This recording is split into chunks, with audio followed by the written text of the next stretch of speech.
the same old tactics not only don't work in the same way anymore, but it was never correct to follow them verbatim in the first place, because one buzzwordy activity or one playbook is never going to work forever, because the nature of the world is that things change, right? I'm Margaret Kelsey. And I'm Devin Bramhill. And this is Don't Say Content. And shout out to our producers at Share Your Genius. They're great at creating shows with strategic outcomes in mind. They've been with us since the podcast was just an idea, and they helped us bring it to life from strategy all the way to execution. And we absolutely love partnering with them. So if you, dear listeners, are thinking of launching a podcast, which you definitely should, by the way, we recommend having a conversation with our favorite people over at Share Your Genius. Now let's get into it. So we've been thinking about buzzwords. It's come up a few times for both of us, because I think what we realized is that we missed the sort of important part. We buried the lead. Yeah, we did. Because the problem with buzzwords isn't just that they annoy us. It's causing this miscommunication between not just CEOs and marketing leaders, but CFOs, CTOs, and marketing teams, because there are times when they are saying the same thing or similar things, but the individual assumptions or understandings of the word itself, the buzzword, is causing this breakdown. And because even using the word that represents the thing, so like webinars, when you're talking to someone who isn't a marketer, they don't necessarily even know what webinar means beyond, like in terms of the ROI, the time investment, and how you can extend that. Yeah. You know, how it can be, in the right circumstances, a very efficient thing to do and very bottom of funnel. But we need to talk about this more, because this is a huge opportunity for all of you to get involved in this crisis of buzzwords and help us eradicate them forever. So thank you for being here in advance. I like that we're breaking the third wall. Is that what that's called? The third wall? I feel like we don't often break the third wall. Yes. You're trying to start a movement, which I appreciate. Me too. Have to. Yeah. It's got to happen. It's got to happen. And I think even today, I was talking with somebody and they threw around the term ABM. And when I prodded on what they actually meant by that, they were talking about paid ads that were targeted towards a target account list. Oh. I'm glad I asked, because I would have thought that you had done a lot more than just paid ads to a targeted account list, if that was what you were saying is just ABM as shorthand. That's a good one, actually. Yeah. That's a really good one. Ashley and I just presented at 2 conferences, 2 different concepts, but both hovered around this idea of community building and influencers. Specifically, we're talking about the people inside your company. Like, we call them internal influencers because it's literal and even though it's boring. I like it. It's on the nose. It's like, it is what it is. And even in those 2 things, the questions that we got following those presentations demonstrated that even those don't hold the same meaning for everyone. Yeah. I got a great one from this woman named Alyssa, who I don't think was prepared for the amount of response that I gave her. She wanted a yes or no answer. We had no. I mean, like, it was, I said to her at the end, I was like, FYI, this could have been a few sentences, but you really got me thinking. And so I'm sorry. That's amazing.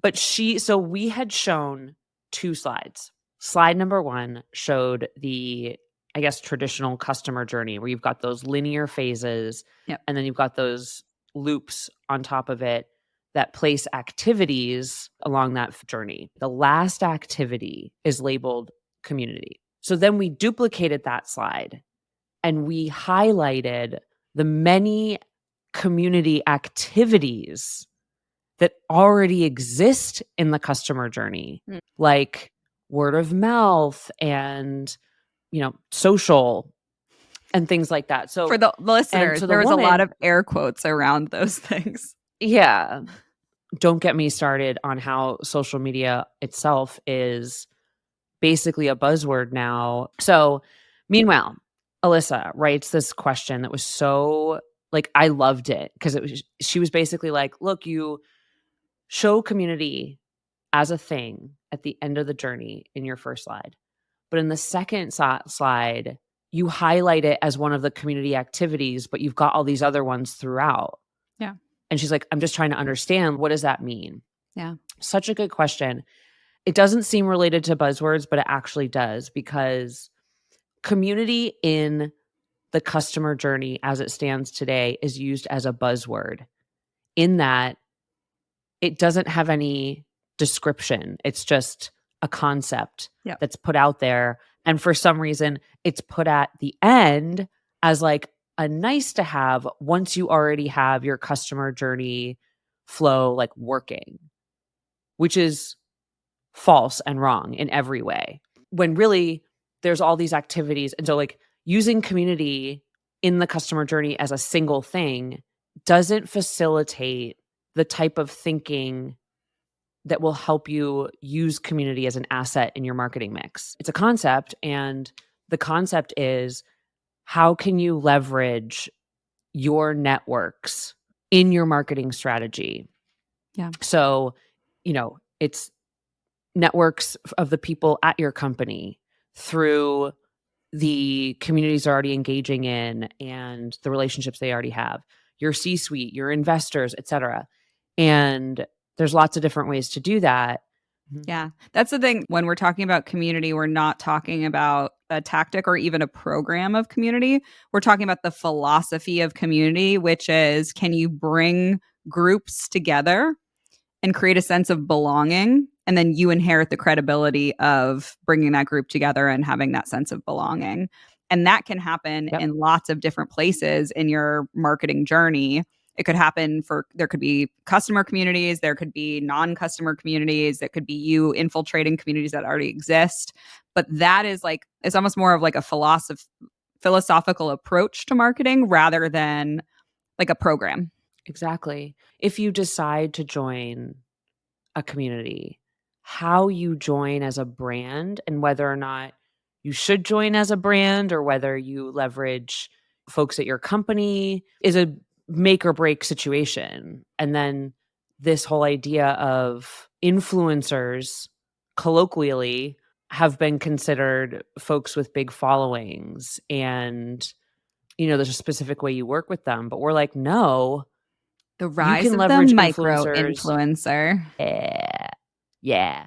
But even within your company, like, an influencer doesn't have to be someone outside. It could be someone inside your company. At Help Scout, Matt Patterson, legend in the support industry, he was on our marketing team, because like, who better? We were using our Yeah. support team, our sales team, our designers, developers, like C-suite individuals. All of them were a part of my marketing program at Help Yeah. Scout. And it was all about building, I hate to use this term, but it absolutely applies. That is how you build a moat, and a way for you to not have to self-sustain it.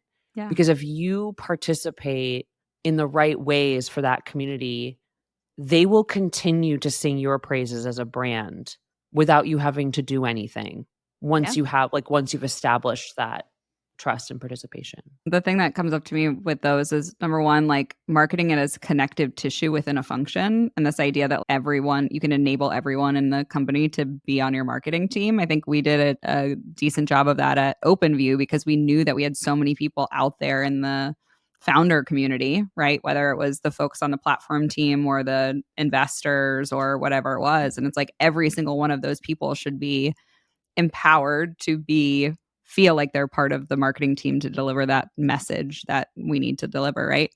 And then the other thing is just like this community specifically as a buzzword, but like how often I see in conversations this like repeated talking past each other, right? This idea that like everyone is still using these terms and talking past each other. Like, thank God that woman stopped you and said, what do you mean by community? Or what in this slide, I can take it in multiple ways. She's going to go far in life because she's able to ask an important question, which is, tell me about the words that you mean. But I'm just floored by how many times I'm still seeing this happen. And if you probe one level deeper, the worst thing is if somebody is using the term themselves and you probe one level deeper and they actually don't know what they're talking about, and how often that happens.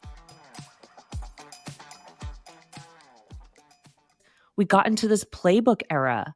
Yeah. Those create crutches and they don't encourage individual thinking. And that is the same trap of buzzwords. They automatically limit your thinking based on a colloquial definition that was completely made up.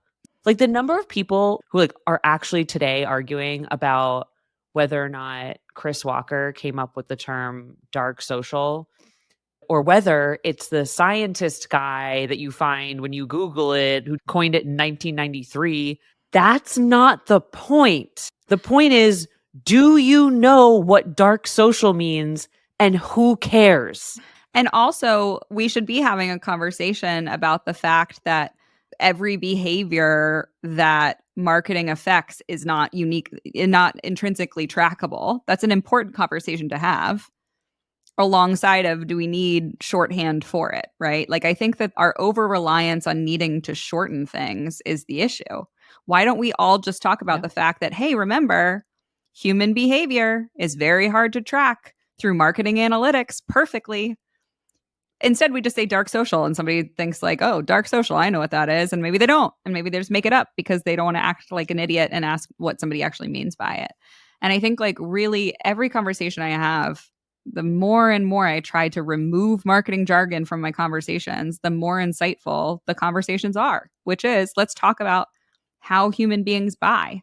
What convinces them to take a chance? What convinces them to open up their wallet? What convinces them to put a lot of time and effort into adopting a new solution? Let's talk about that stuff rather than like ABM and dark social and nearbound and blah, blah, blah. What are the consistent human traits behind all of these things? And can we understand how we can create programs to affect those things? Yeah.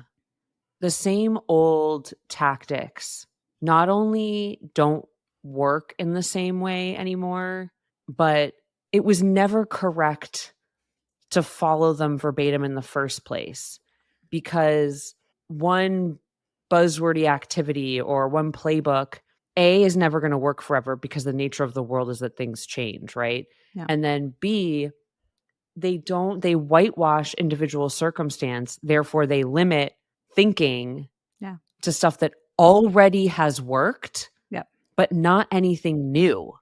And you wonder why we're all bored. And it's like, how could you not be? We are sitting on so much opportunity in the form of experiments, and it is hard to find in the masses folks talking about that. It's just going back to, if I'm a marketer and I'm having trouble selling it upwards, and they're like, well, I can't report all my activities. I'm like, okay, what can you do? How can you relate to your leadership? Here's what they're thinking about. Here's the type of thing they need to hear from you. You know, I think it's like this whole thing of, instead of creating a term, why not bring everything out into the open?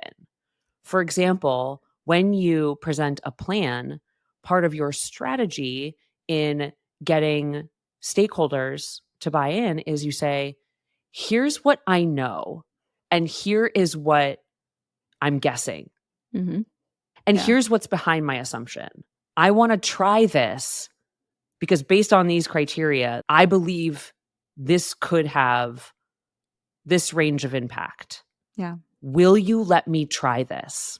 Or just, I'm going to try this. If you think like from first principles in everything you do and use that as your means of communicating, buzzwords won't come into play anymore because you're speaking your own language.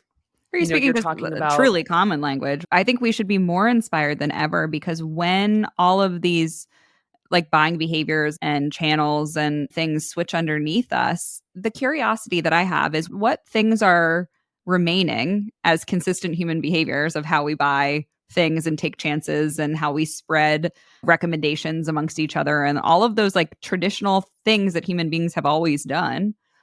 That to me is like what piece of this remains versus what piece of this gets thrown out in the trash. And that to me is like a place of a lot of curiosity and excitement and energy. But if you are just thinking like, oh my God, my playbook isn't working anymore, what the fuck do I do? That's where you're going to be drained as shit, you know? Yeah, and you're limiting yourself. When the SEO boom hit and companies like Help Scout were growing their, at least their traffic at the time, exponentially. That was people seeing like, oh, I have a unique advantage because I'm early on this. Yeah. Right now, there is opportunity just like dangling from the sky. Why did you want to talk about category creation? And can you give me a definition? Can we just spend a while understanding what it is? Listen, I will Google it so we can see what the internet is saying it is, because there's a bunch of books, right? There's category creation, how to build a brand that customers, employees, and investors will love. I mean, there's still some articles coming out today. I don't know what this site is. It was the first thing that came up and I had to click it. It starts with category creation is the ultimate growth strategy. According to research published in the Harvard Business Review by our friend and fellow category pirate, Eddie Yoon. Yeah, this is a 2013 article about category creation that I'm in the HBR article right now. And there he's saying it's a management strategy that has been employed by the most successful companies for years. It involves the creation of new categories of products and services to introduce to the market. Why? Like that is something. So I used to work for a marketing consultancy that did that.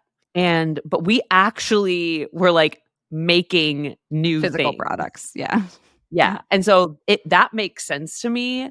I think where I keep thinking I know what it means, but then I don't is like, what does it mean B2B SaaS company or just like tech in general? I don't know. Like what? Well, and I think what happened was like back in 2013, I'm thinking like there's all of the like on-premise big software companies. And then there was like a whole bunch of, and it was kind of like I think a little bit of the PLG-ification of software startups where it's like it became easier for founders to start software companies. They then could position themselves as being a category creator. But now I think that any new software startup is thinking of themselves as a category creator, which then makes nobody a category creator, right? There's just no categories and your software is just kind of bespoke for the thing and we don't have to worry about it anymore. Yeah. And like, didn't it become kind of a marketing strategy too? That always confused me. Whereas like, how is this a marketing thing? Yeah. Like, it's fine. It's part of it. Like, you don't create a new product in a vacuum, right? I just knew that whenever customers came to me about creating a new category, I moved the conversation away completely because I think, you're like, you read yeah, too many articles about something that you don't actually like. Tell me what you're actually trying to do. And I think what it yeah, is I'm trying to stand out in a crowded market, right? I'm trying to stand out. I'm trying to get to the right people. I'm trying to make sure that they understand that we're different somehow. And that to me is a lot of marketing. I feel like all these articles are just saying like it's the ultimate strategy, but I'm like, Yeah. what? What is So it? category creation and the example of HubSpot is the gold standard for what CMOs dream of achieving, since defining and owning a new category can be directly measured in terms of its impact on a company and the broader industry. It's more of like, it's even like movement creation, right? There's like a couple books, but there's one specifically. And at Appies, we went through that whole process of like, okay, now we're a like platform that enables product-led growth, right? We're a product-led growth platform. And we did all of this stuff, right? Where we like defined it. We were like, this is the movement. We did that category creation work. But I think now that I think of any sort of marketing program, I think that every company should have a big, broader vision, a big, broader, like future world that they're trying to create. And then the product lines up to it. So to me, it's become so table stakes in how we think about marketing that it feels silly to call it something other than what it is, you know? Which is Yeah, I just mean like, that's how you do marketing. Like that's specifically like community led, not community led marketing, but marketing programs that understand community tends to be this category creation thing, just in different words. historically, company strategy involved having a bigger vision for the industry in which you're entering and trying to impact. You are trying to answer, not all companies are trying to answer new problems, because some companies can strategically come in and be like a lower price, for example, or whatever. But, when you're introducing a product, like, you want to know what problems you're solving and how your net new thing can solve those problems. Yeah. I just have never understood that concept of category in our context, in a marketing context specifically, because if the product is already there and then you as a CMO are coming in and trying to create a category, like, the category creation happens at the beginning of the product concept. You would hope. And then it's like well, then what is product market fit then? Do you know what I mean? Like, it's so bizarre. And then there's like, everyone has to say the defensible moat. The defensible moat. I remember Walter saying that to me all the time. I'm like, okay, what Okay, first of all, I want to wait. I what's want to a unpack defensible that. moat versus a moat? Like, I what wanna are we saying? I want to double click on that, which is another fucking buzzword. I think that the difference between product market fit and category creation is just active and passive voice. Product market fit is like passive voice, and category creation is like active voice. But they're not.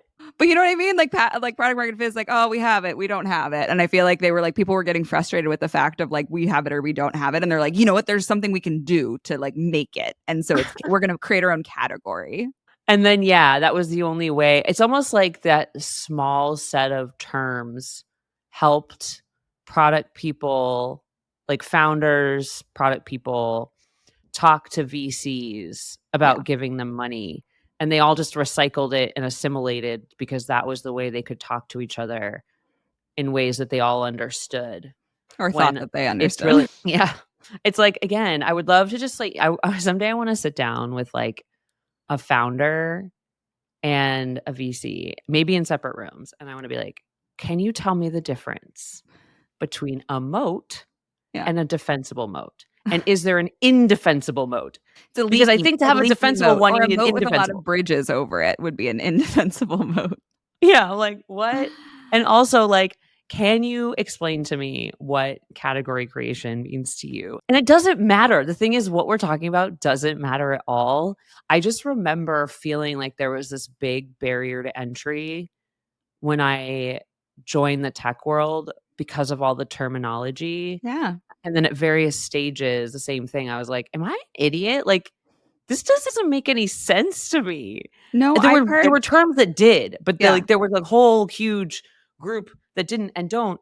And like today I was talking to a client and he was saying NRR and I was like, NRR? Are you using that now? And he was like, net revenue retention. I'm like, right, okay, we have another fucking acronym that sounds like the other one. It's like, it's just a choice to focus on revenue retention over churn. Yeah.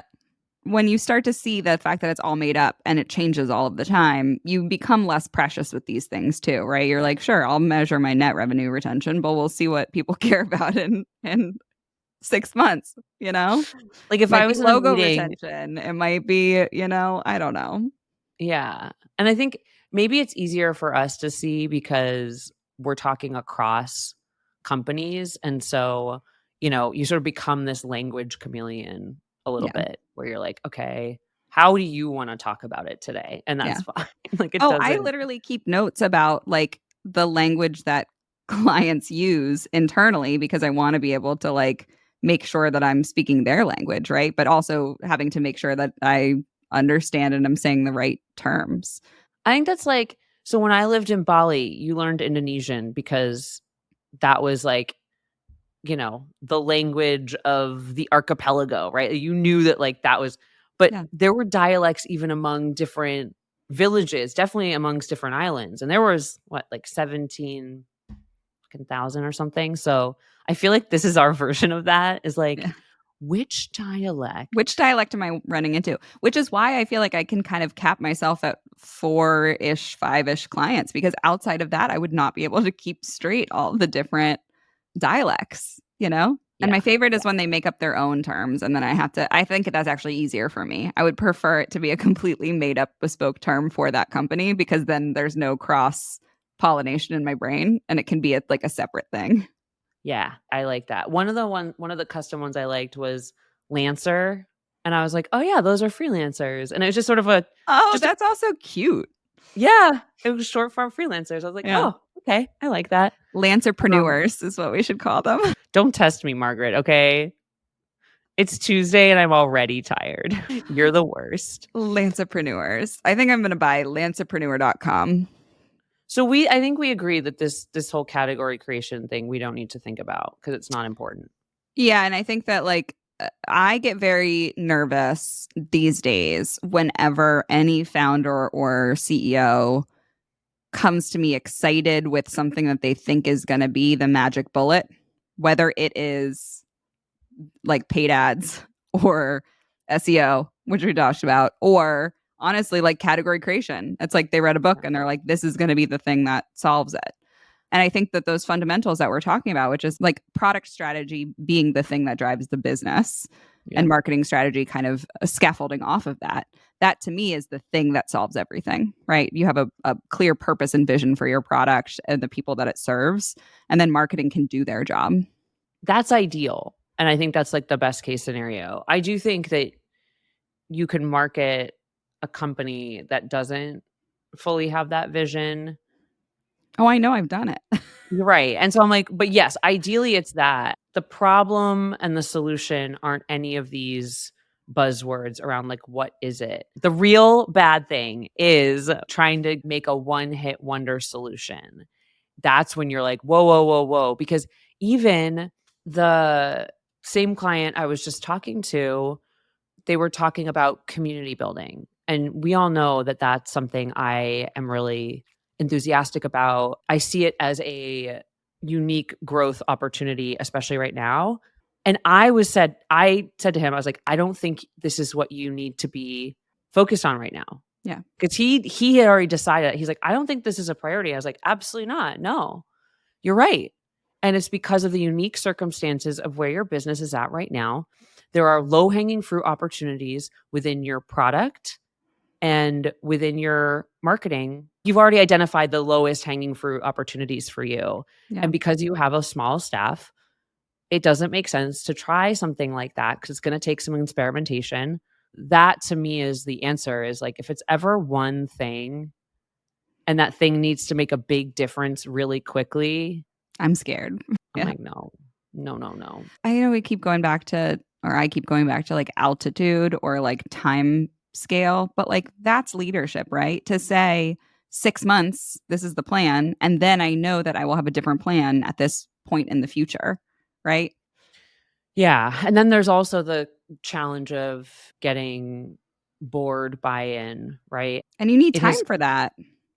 right. And like I think if you can't get that backing, and this has come up in multiple conversations I've had recently with VC backed CEOs. Like the buy-in isn't just head of marketing up to CEO, it's also they are accountable to someone because money obviously isn't free. What are you able to get buy-in to do? And then if you can't, some of the advice they do get isn't good. Yeah.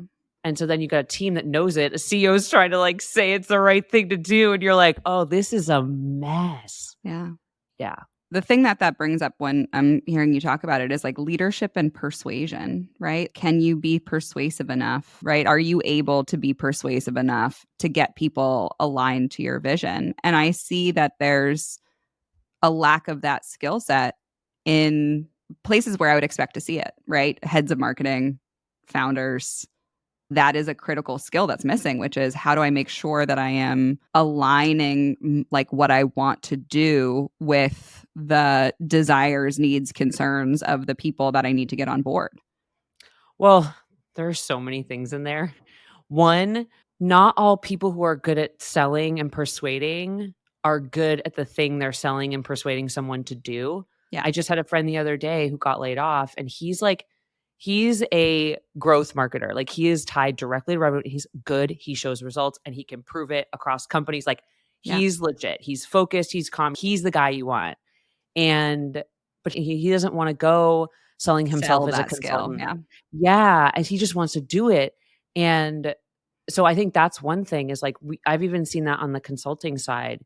People are really good at selling themselves, agencies too, and then they get in there and you're like, "Oh, no, that's bad." And so Yeah. it's like a skill that right, some of the best people maybe don't have organically and it's hard for them to develop. And then you have the other side of the persuasion is finding a right fit investor from the get-go and whether or not the right fit investor is the one that invests in you. And I've never gone after funding before, so I'm not going to pretend to know beyond the many stories I've heard. It's like I can't pretend I know what that's like Yeah. deeply.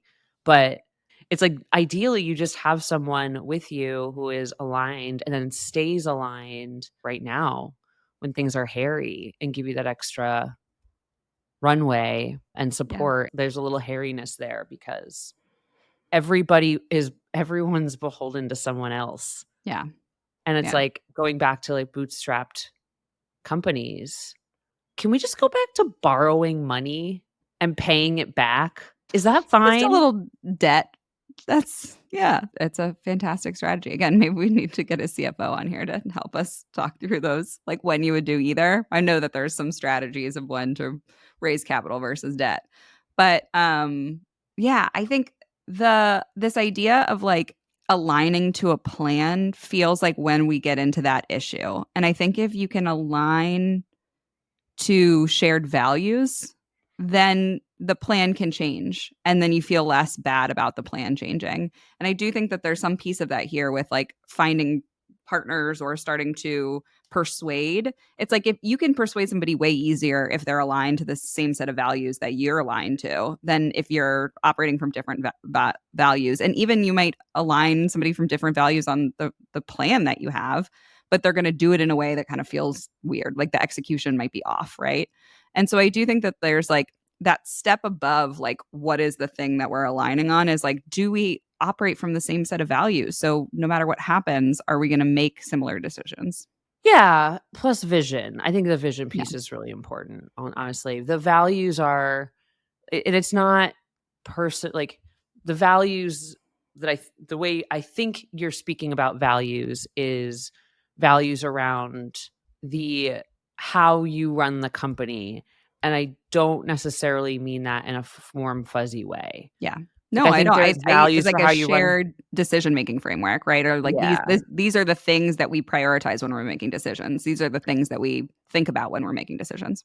Yeah. That's more important. And then just like where the company is going. Cause Yeah. I mean, look, nothing's perfect. As we said before, everything is broken. And thank goodness, because it means there's lots of opportunity to, you know, shake things up and do things Be the differently. phoenix that rises from the ashes.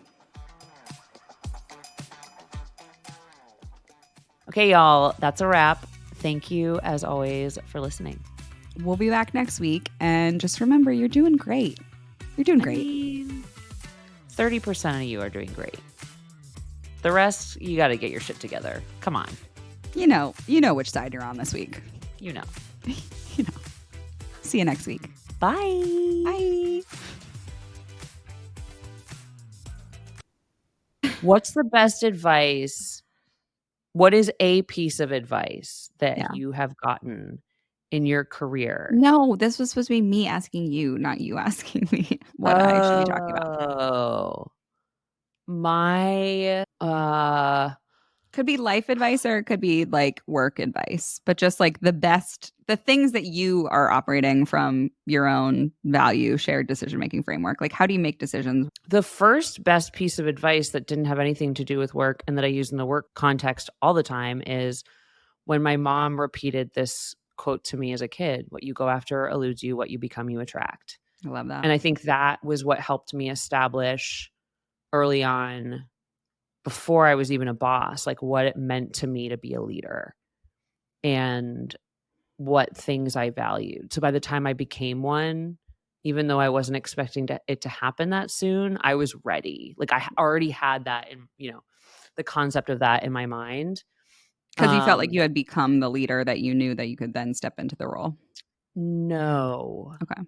You're never ready to be a CEO, even when you're ready to be a CEO, probably unless you've been a CEO a bunch of times, but Yeah. definitely not the first time. But I at least thought from that perspective, and that made it really easy for me to identify what my values were. Um, there's a piece of advice that I wish I'd listened to more, also from my mother. She said, I was worried about achieving something once, like a goal or something. And I was like, Mom, what if I can't do it? I felt like my reputation was on the line. This is like way back in Boston. And she's looked at me and she's like, honey, when have you ever failed at anything you set out to do? She's like, name one time. And she said, a better question to ask yourself is whether or not you should do something, not Yeah. whether or not you can. Because, a lot of times what you do is driven by ego. And that was definitely the case with me. I wanted to be great. Yeah. And I wanted to prove to myself that I was great. Mm. And turns out that's impossible. Like that you don't do it by achieving anything. You do it by like, whatever. And so I wish I had listened to that sooner, Yeah. and done less. I wish I'd done a lot less. Yeah. Well, that I think the quote that comes to my mind is my friend Amber in my early 20s. She was talking about it in a dating context, but I say this all the time. She always said desperation is a stinky cologne. And I feel like ever since she said that to me, and again, it was like totally in a dating context. For like I see it all over. Like I see it Yeah. in work all the time. I see it in whatever. It's like desperation is a stinky cologne. You like can't even wash it off of you if you get into that mode. And the more and it feels, there's a sense of there's some sort of privilege that comes along with the idea of not feeling or acting desperate. But at the same time, it's like I think it's just such a funny visual in my brain when I hear that or when it comes to my mind. Yeah. It's so Yeah. good. Because even, yeah. And there's like, I mean, there's a certain extent to which like you do have to try. If you Yeah. have aspirations, you have to try. Like you have to try more than Well, other you people. you have to try and you have to show that you care, but there is a line between that and Yeah. desperation. Right. But even I'm saying before that line of desperation, because like it doesn't take much to stand out, which I didn't realize until later. Where it's like, I think you said this once, like most people aren't trying that hard or doing that much. And so like you don't have like really strong competition most of the time. Yeah. And so I wish I had been able to fully take that into my heart sooner and realize that once you do one thing, I mean, I did one thing and then it was like, will you do this over here? Can you run this thing? Blah, blah, blah. And so then you get asked. Yeah. So the danger isn't desperation. It's like succeeding the first time and then not overdoing your reaction to that success because it Yeah. comes on fast. Yeah. It really does. And then you're like, you know, years and years later, you've raced towards the wrong thing. Yeah. And not, I wish, this isn't advice I got, but this is advice I would give now is treat your career like a business and the business is yourself. Mm. So when you're doing visioning, knowing that you're not going to know at the beginning what your whole career is going to look like, but your visioning is around the level of comfort that you want, whether that's through money, time, and continue to work towards that. And so use every job as much as the job is using you. I think that would make a lot of people see that there's more of an opportunity by being proactive about what they want and operating from it because business understands selfishness. It does. That's the thing.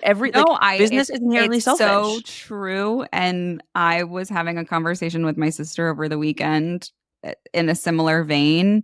And there was like this lamenting of it, right? And I think that there's actually the way that you just said that was there's like no emotional attachment to the fact that business understands selfishness. And so Thank the thing God. that you have to do then is also come to it from a place of selfishness rather than Yep. try to fight it or like It's a force you're not gonna it's a force you're you not gonna can't win get against it. Yeah. exactly, and so go with it. Yeah. And when you do, you can find harmony. You can find yourself doing something that aligns with your values. Yeah. It's just pursuing. That's why when I talk to founders now, I'm like, I go way back when they're starting to plan out, the next couple of years. I'm like, hold on, hold on, hold on. We got to start with you.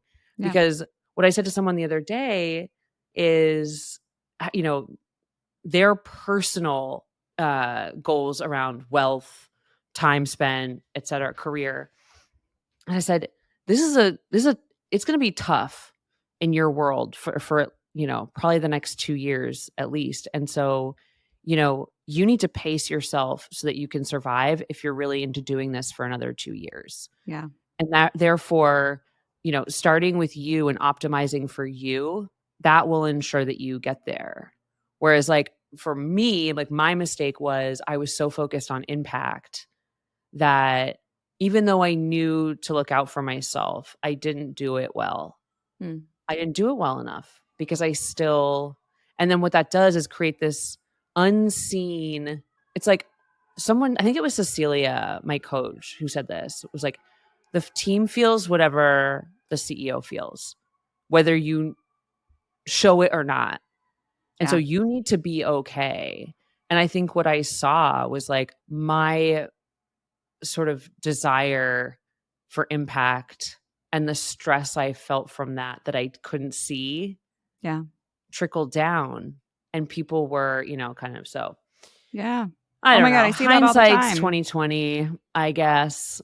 I think I'm grateful for everything that I've done because I've learned something from it.